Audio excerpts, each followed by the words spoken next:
Years ఏముందండి. వస్తుంటాయి, పోతుంటాయి. కొత్త సంవత్సరం, పాత సంవత్సరం అయిద్ది. పాత సంవత్సరం, కొత్త సంవత్సరం అయిపోయిద్ది. బట్ మన లైఫ్, మన జీవితం ఎలా ఉంది? ఎలా ఉండబోతుంది అన్నదే ఇంపార్టెంట్.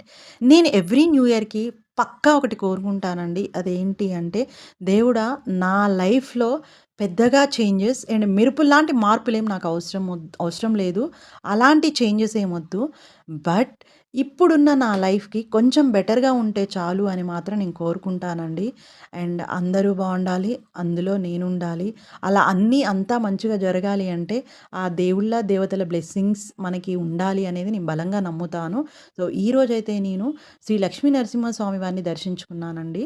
యాదగిరిగుట్ట, యాదాద్రి శ్రీ లక్ష్మీ నరసింహస్వామి వారి టెంపుల్. మాకైతే దర్శనం కంప్లీట్ అవ్వడానికి 2 అవర్స్ పట్టిందనమాట. మేము మార్నింగే 7కి స్టార్ట్ అయిపోయాం. ఇక్కడ దర్శనం అయిపోయాక ఇక్కడ కూర్చొని లంచ్ చేసామండి. భలే ఉంది. చాలా బావుంది. ఆ గడ్డిలో అలా కూర్చొని పులిహోర తింటుంటే అండ్ స్పేషియస్‌గా ఉంటుందండి. ఫ్రీగా ఉంటుంది. వెహికల్ పార్కింగ్ ఏది అసలు ఏ టెన్షన్ ఉండదు మనకి. అండ్ ఇక్కడైతే దర్శనం అయిపోయాక పుష్కరిణిలో 3 మునకలు మునికేసా. Please like. Bye bye. Thank you.